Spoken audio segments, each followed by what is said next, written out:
The quantum relay station orbiting Neptune's fourth moon hummed with its usual monotonous rhythm. Marcus Webb sat at his console, half asleep, watching streams of data flow across 17 different screens. In his 3 years manning this listening post, he'd never intercepted anything more interesting than automated mining reports from the outer colonies.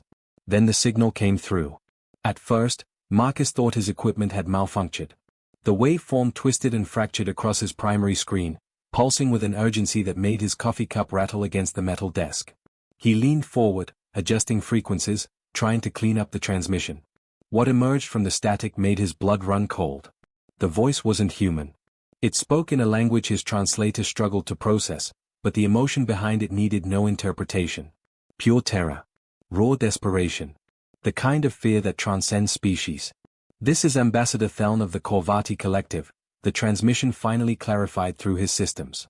"To any civilization receiving this message, we beg for assistance. An enemy we call the Silence has breached our final defenses. 17 worlds have fallen.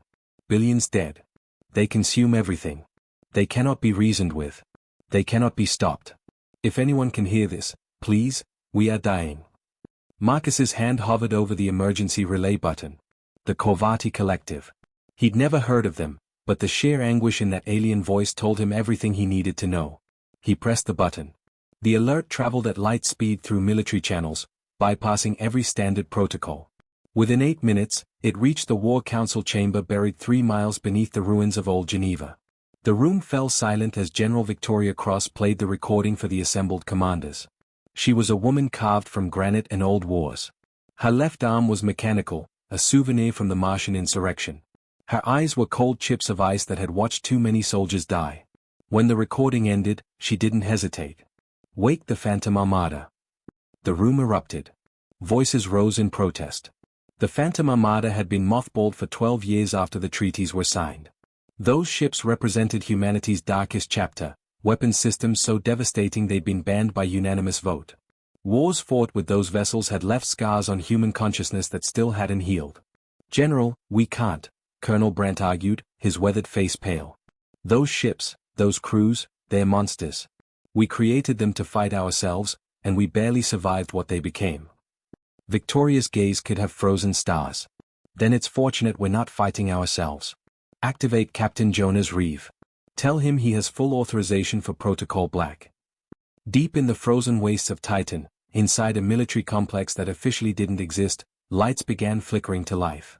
Cryopods hissed and released their precious cargo. Captain Jonas Reeve opened his eyes for the first time in 8 years. His pupils were wrong, too dark, too large, modified for combat in any environment. His augmented heart began pumping combat stimulants through enhanced veins. Around him, his crew awakened, 4 to 7 soldiers who'd volunteered to become something less than human so they could fight beyond human limits. They'd had their fear responses surgically dampened. Their aggression amplified. Their tactical cognition enhanced by neural implants that whispered strategies even demons would find excessive. They were humanity's answer to the question, what if we removed every ethical restraint? Jonas stood slowly, his enhanced muscles responding with predatory grace. A technician approached nervously, holding out a data pad with their mission parameters. "The Corvati Collective is approximately 48 light-years away," the technician stammered. "They're being exterminated by an unknown enemy. Your orders are to render assistance." Jonas took the pad, his modified eyes scanning the information in microseconds. His lips curved into something that wasn't quite a smile. "Tell General Cross we'll need the quantum gate array. An authorization for the Erasure Protocol weapons." The technician's face went white.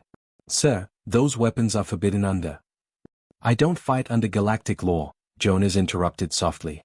"I fight under human law. And human law says when someone screams for help, we answer. No matter the cost." Across Earth's military installations, the Phantom Armada began emerging from their hidden berths. These weren't exploration vessels with clean lines and peaceful intent. These were warships born from paranoia and desperation, bristling with weapons that made nuclear arsenals look merciful. Their hulls were black, absorbing light, designed to inspire terror. The fleet assembled near Jupiter's orbit. 48 capital ships. 300 support vessels. And weapons that the rest of humanity tried to forget existed. In the command center, General Victoria watched the fleet gather on her screens. Beside her, Brandt whispered, "God help whoever they are fighting." Victoria's expression never changed. God help whoever asked for our help. They're about to learn what deathworlders really are. The quantum gates opened. The phantom armada vanished into darkness. And across the galaxy, the silence continued its methodical extermination, unaware that something worse was coming. Ambassador Theln crouched behind the rubble of what had once been the grand observatory of Karath Prime. His slender, crystalline body was cracked in 17 places, leaking the luminescent fluid that served as Corvati blood. Around him, the last 3,000 survivors of his species huddled in the ruins, waiting for the end. The silence moved through the city above like a living void. They were creatures that defied comprehension, shifting masses of darkness that consumed matter, energy, and life itself. Weapons passed through them harmlessly. Shields meant nothing. They simply touched you, and you ceased to exist. Not dead. Not disintegrated. Just gone, as if you'd never been. Theln's communications officer, a young Corvati named Senna, worked frantically at a damaged console. Ambassador, I'm still receiving nothing from the Galactic Council. No one is answering our distress calls. They abandoned us weeks ago, Theln said quietly. His voice resonated like wind chimes in a storm. The moment they realized the silence couldn't be stopped, they wrote us off. 17 civilizations, billions of souls, and we're just acceptable losses to them. Senna's crystalline face flickered with bioluminescent patterns of despair. Then why did we send that signal to the primitive world? They don't even have quantum drives. They can't possibly. The sky tore open. It wasn't a gentle emergence. Quantum rifts weren't supposed to rip reality apart like that, spilling vessels through with violent, thunderous force. But the human fleet didn't arrive. It erupted into existence above Karath Prime like a nightmare clawing its way out of hell itself. Theln's people screamed. Not from the silence this time, but from what they saw descending. The ships were wrong. Every civilization in the galaxy built vessels with elegant curves, following mathematical principles of beauty and efficiency. These human ships looked like they'd been designed by something that hated the concept of mercy. Angular. Predatory. Black hulls covered in what looked like armor plating made from condensed hatred. And the weapons, Theln's enhanced vision could see them bristling from every surface, far more armament than any ship should carry. But worse than the ships were the signals they broadcast. Each vessel transmitted a sound, a low, resonating frequency that bypassed translation protocols and spoke directly to the most primitive parts of the brain. It said one thing in every language, to every species: predator. What have I done? Theln whispered. A communication channel opened, forcing its way through Karath Prime's damaged networks. A human face appeared on Senna's cracked console. Captain Jonas Reeve looked almost human at first glance, but Theln's people had spent millennia studying biology across the galaxy. They recognized the signs of extreme augmentation immediately. The captain's eyes were too steady, processing information faster than organic thoughts should move. His jaw muscles revealed subdermal reinforcement. The way he held himself spoke of strength that would shatter a Corvati's fragile frame with casual contact. And something else, something missing from his expression that should have been there. Compassion. Ambassador Theln, Jonas said, his voice remarkably soft. We received your distress call. We're here to help. You're too late, Theln replied, his chimes trembling. The silence has already taken everything. We're the last, and we'll be gone within hours. Jonas tilted his head slightly. Show me your enemy. Theln directed his console sensors upward. The silence flowed through the city streets like living oil, devouring everything it touched. Buildings, vehicles, the bodies of Theln's people who'd been too slow to hide, all of it vanished into that impossible darkness. For a long moment, Jonas simply watched. Then he smiled. It was the most terrifying expression Theln had ever seen. It held no joy, no warmth. Only grim satisfaction. Lieutenant Kara Voss, Jonas said, turning to someone off-screen. You're seeing this? A woman's voice responded, equally cold. Confirmed, Captain. Non-corporeal entity, exists partially outside standard dimensional space. Traditional weapons would be ineffective. Good thing we don't use traditional weapons. Authorization code Reef 7 Black Omega. Deploy the erasure protocol. Theln's translator struggled with those words. Erasure protocol. It sounded clinical, technical. But the way Jonas said it made Theln's crystalline structure vibrate with instinctive dread. In orbit, the Phantom Armada's capital ships began to change. Panels slid open along their hulls, revealing weapons that seemed to hurt reality just by existing. They pulsed with a sickly purple light that made Theln's eyes ache. "What are those?" Senna whispered. "Quantum disruptors," Jonas explained, as casually as discussing the weather. "They collapse the space-time fabric at the molecular level. Everything caught in the field, matter, energy, dimensional anomalies, gets reduced to base quantum foam. Then we compress that foam into stable microsingularities and jettison them into the nearest star." Theln felt his luminescence flicker with horror. "You're talking about weapons that erase existence itself?" "Yes. Those are forbidden. Every civilized species in the galaxy signed treaties against dimensional weaponry. The damage to space-time, the potential for..." Jonas's expression didn't change. "Ambassador, you have 3,000 people left. Your entire civilization is dying. Are you really going to lecture me about treaties?" The erasure protocol fired. The sound was indescribable. It felt like the universe itself was screaming. Purple lightning arced from the human ships, striking the silence as it flowed through the city. Where the beams touched, reality simply stopped. The darkness that had been invincible, that had devoured 17 worlds, began collapsing inward. The silence tried to flee, spreading thin, but human fighters swarmed through the atmosphere, herding it with precise weapons fire, forcing it into concentrated pockets. Then the capital ships fired again. The concentrated masses of the silence folded in on themselves, compressed into points of infinite density, then blinked out of existence. Erased.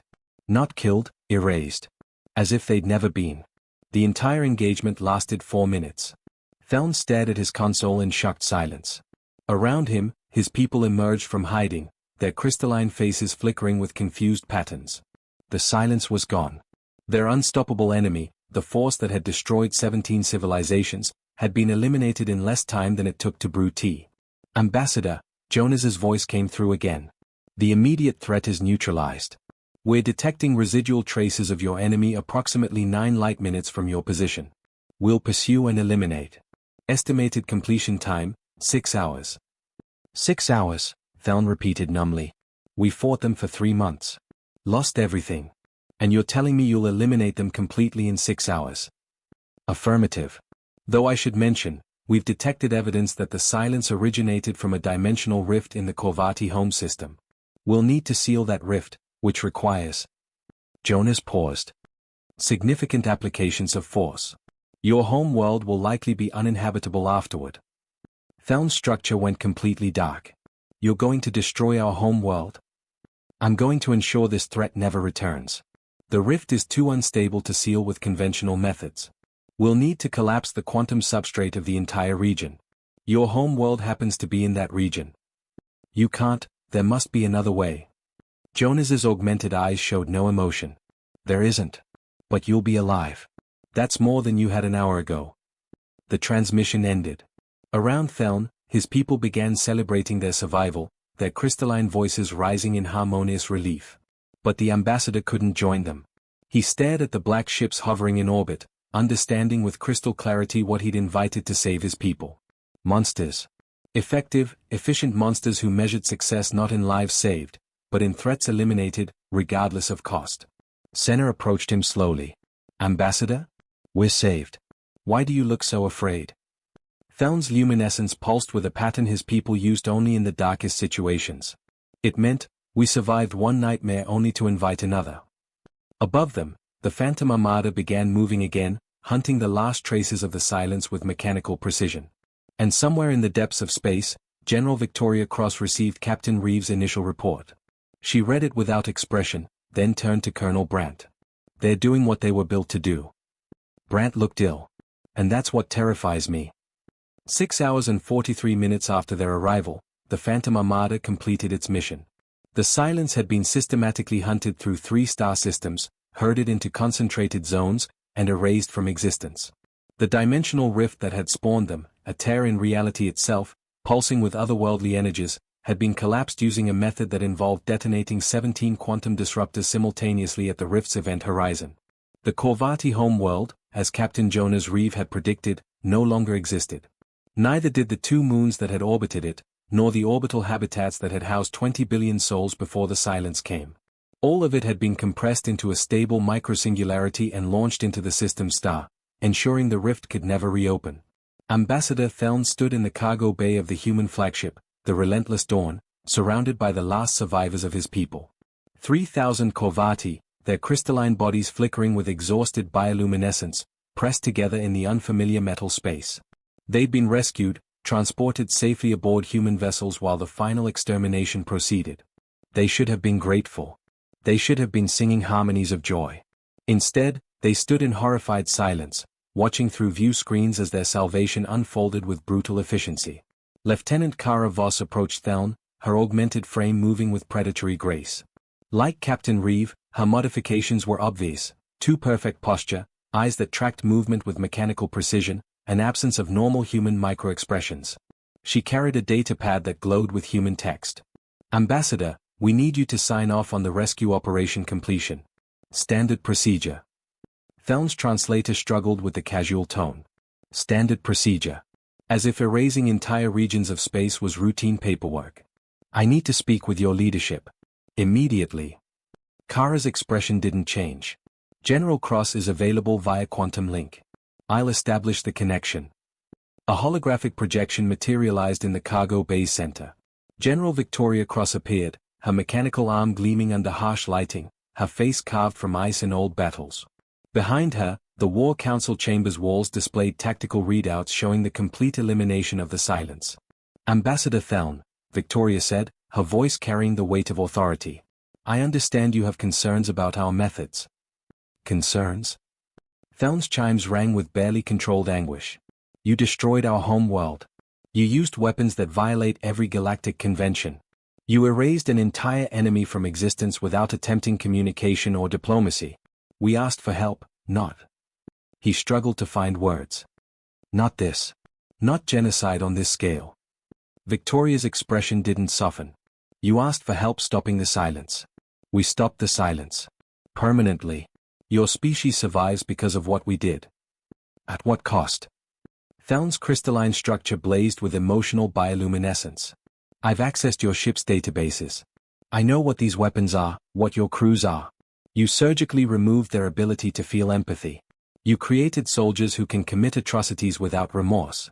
The Erasure Protocol isn't a weapon, it's an abomination that tears apart the fundamental structure of spacetime. Do you understand what you've done?" Behind Victoria, Colonel Brandt stepped forward. His face was lined with regret, with old ghosts. "We understand better than you think, Ambassador. We lived with these monsters for 12 years during Earth's darkest period. The Phantom Armada was created during the Colony Wars, when Mars, Europa, and Titan declared independence, and we nearly destroyed ourselves fighting over scraps of territory. These ships, these crews, they won that war in 3 months. Then we spent the next decade trying to undo the trauma they caused. Then why deploy them again?" Theln demanded. "Why unleash this horror on the galaxy?" Captain Jonas Reeves' voice came from behind Theln. The ambassador spun, his crystalline body nearly shattering from the sudden movement. Jonas had entered the cargo bay silently, his augmented senses allowing him to move like a ghost. His dark eyes fixed on Theln with unsettling intensity. "Because you screamed for help," Jonas said quietly. "Because we know what it sounds like when someone is dying and the universe doesn't care. Earth taught us that lesson repeatedly. Asteroid impacts. Supervolcanoes. Ice ages. Plagues that killed billions. And when we finally reached the stars, we discovered we were alone out here. No benevolent federations. No wise elder species. Just survival, violence, and indifference." He stepped closer, and Theln's people backed away instinctively. "We built the Phantom Armada because we learned that mercy is a luxury only the strong can afford. We removed our empathy not because we're monsters, but because empathy makes you hesitate. And hesitation gets people killed." "You're trying to justify..." "I'm not justifying anything," Jonas interrupted. "I'm explaining reality. The silence killed billions of your people while the galactic community did nothing. They abandoned you because saving you would have been difficult and expensive. We came because we heard you screaming. We answered with everything we had because we don't do half measures. We don't send thoughts and prayers. We send overwhelming force." Theln's luminescence flickered with despair. "And now the entire galaxy will fear us. Fear humanity. You've made us pariahs by association." Victoria's hologram leaned forward. "The galaxy should fear us. Because the next time some unstoppable force starts exterminating civilizations, they'll know there's someone who actually responds. Someone who doesn't debate ethics while people die. Someone who wins. At any cost. Theln challenged. At every cost, Victoria replied. We lost our home world's innocence centuries ago. We paid for our survival in blood and nightmares and moral compromises that still haunt us. But we survived. And now, so do you. The cargo bay fell silent except for the low hum of the ship's systems. Theln looked at his people, his 3,000 survivors, all that remained of a civilization that had once numbered in the hundreds of billions. They were alive because these humans had answered their call. They would continue living because these monsters had been willing to do what no one else would. But that survival came with a price. Association with humanity meant association with their methods, their weapons, their willingness to commit acts that violated every civilized principle. Senna approached Theln slowly. Ambassador, the other survivors are asking what happens now. Where do we go? What do we do? Theln's crystalline structure dimmed. I don't know. Our home is gone. Our civilization is reduced to what stands in this room. And we're aboard ships commanded by beings who frighten me more than the silence ever did. Then let me answer that question, Jonas said. His voice carried no threat, but no comfort either. Just brutal honesty. You rebuild. You survive. You teach your children about what happened here. And when the galaxy looks at you with pity or disgust because you allied with humanity, you remember that you're alive to feel their judgment. He turned to leave, then paused. We're monsters, Ambassador. We know that. We accepted that about ourselves a long time ago. We did monstrous things to survive Earth. We did monstrous things to survive each other. And we'll do monstrous things to protect anyone who asks for our help. Because the universe doesn't reward mercy. It rewards strength. And we are very, very strong. Jonas disappeared into the corridor, his augmented footsteps fading to silence. Victoria's hologram flickered. Ambassador, we'll provide transport for your people to any system you choose. We'll supply resources for rebuilding. But understand this, the galaxy now knows what happened here. They know the Corvati called for help and humanity answered. Some will respect that. Most will fear it. How you handle that reality is your choice. The transmission ended. Theln stood surrounded by his people, feeling the weight of survival pressing down on his crystalline structure. They were alive. That should have been enough. But he couldn't shake the image of those black ships, those modified soldiers, those weapons that erased existence itself. Senna's voice was barely a whisper. Was calling them the right choice? I don't know, Theln admitted. But we're alive to question that choice. That has to mean something. 6 weeks later, the Phantom Armada returned to Earth. They arrived quietly, slipping through quantum gates near the lunar orbit. No celebrations awaited them. No parades. The crews were immediately transferred back to their cryo facilities on Titan, sedated and frozen once more, stored away like weapons too dangerous to keep active. Captain Jonas Reeves stood in General Victoria Cross's office for the last time before his return to frozen sleep. Through the window, Earth rotated peacefully, a blue marble untouched by the horrors they'd committed 48 light-years away. The galactic community has responded, Victoria said, sliding a data pad across her desk. 17 species have formally condemned our actions. 23 have severed all diplomatic contact. 8 have declared us a dangerous civilization, and established quarantine protocols around our territory. Jonas scanned the document without emotion. And nothing. We expected this. Victoria's mechanical fingers drummed against her desk. The Corvati are under our protection now. They are establishing a colony in the Tau Ceti system under human guardianship. No one else would take them. Because we terrify them. Because we terrify them, Victoria agreed. But 6 civilizations, minor ones, not part of the major federations, have sent quiet inquiries. Hypothetical questions about what we'd do if they faced similar threats. Jonas's modified eyes showed something that might have been satisfaction. They want to know if we'd help them too. Help is the wrong word. They want to know if we'd save them. At any cost. Using any methods. Without hesitation or moral debate. Victoria leaned back in her chair. We've become what we always were, the violent species that everyone hopes they never need. But when they do need us, they'll come. They'll swallow their disgust and their principles and they'll call us.